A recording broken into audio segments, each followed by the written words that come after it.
Good morning, Flagler County. I'm Rich Carroll. You're listening to Flagler's Morning News on Wednesday, November 24th, and this local news is a service of Flagler County's Toyota dealer, Beaver Toyota, here to wow you. City Councilman Ed Danko is cleared following an ethics investigation into allegations he created a hostile work environment. A report by the city's outside investigator found Danko's behavior towards staff at times may be unpleasant but not illegal. The investigator did, however, recommend training for Danko to prevent liability issues down the road. Danko scoffed at that. So some attorney working for a law firm recommends training. This is not an investigator. This is not a judge. This is not a jury. It's an attorney hired by the city. They've vindicated me. The report shows I did nothing wrong. So there's nothing for me to do going forward. This is over and done with. Mayor David Alfin hopes all on council take advantage of the recommended but optional training. I would invite all city council members to accept an invitation for additional training in how best to work with city staff. And I know I, for one, will accept such an invitation. I think we can always use more training in that light. Vice Mayor Eddie Branchino commented on the investigation's findings. It's completely up to you to say, listen, Mr. Joe, Mr. Mary, Mrs. Mary, listen, I had a bad day and probably said something I shouldn't.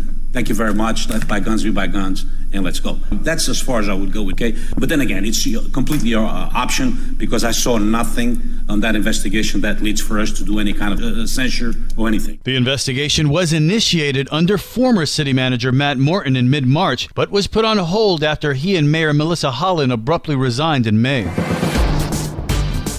Flagler County's unemployment numbers are in for October. Rich Petchke takes a look. According to the Florida Department of Economic Opportunity, the unemployment rate is unchanged from September at 4.4%, making it the second month in a row that the rate is below pre-COVID-19 levels.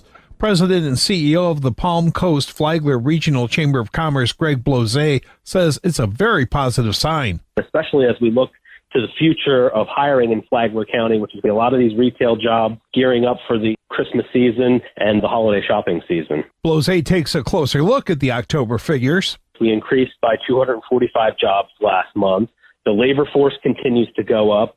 It's almost 49,000 in the workforce in Flagler County now, and we continue to see the number of unemployed residents remain at a similar level month over month. For Flagler's Morning News, I'm Rich Petchke.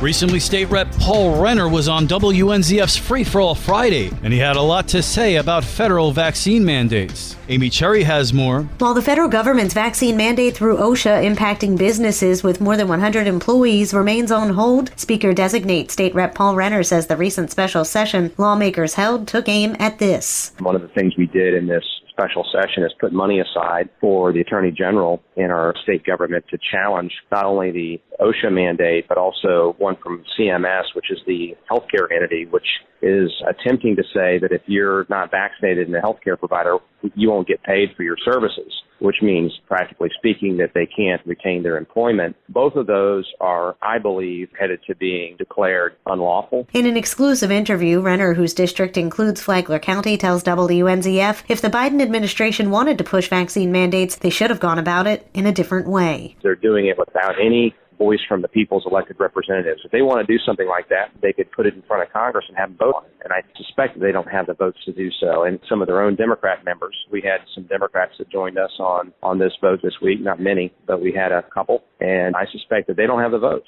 Renner says he's proud to have protected workers during a time when the country is in a labor crisis. From the WNZF Newsroom, I'm Amy Cherry. A case of fraud turns into a trip to jail in Flagler County. Karen Johnson has details. Recently, the Flagler County Sheriff's Office responded to a residence in the P section of Palm Coast for a report of fraud. The victim stated she thought she lost her debit card and received a notification from her bank that her card was used twice at 2 local stores.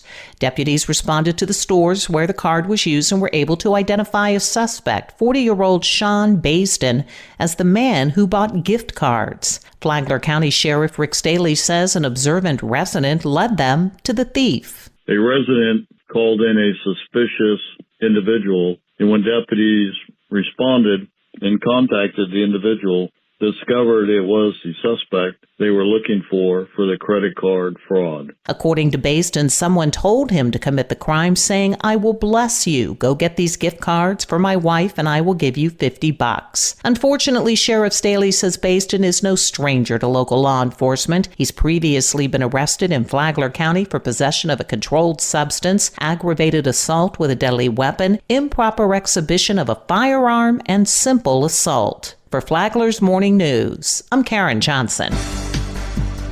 How do women in business overcome the stereotypes they face? They start their own business, single-handed. That's what Danielle Anderson did. Flagler News Weekly started in February 2021. We have been steadily growing ever since. News has a space where people need to talk about some of the positive things that are happening, and so it was a perfect fit for me to go ahead and launch that. It's all digital, kind of catching the wave of the future and bringing it into today so our readers can read anything we write about without a paywall. Anderson's 2 nearly grown daughters also help her with the Friends of A1A project. The Business Report is on Saturday mornings at 10 here on WNZF. Tomorrow, happy Thanksgiving. From the WNZF Newsroom, I'm Deb Albertson.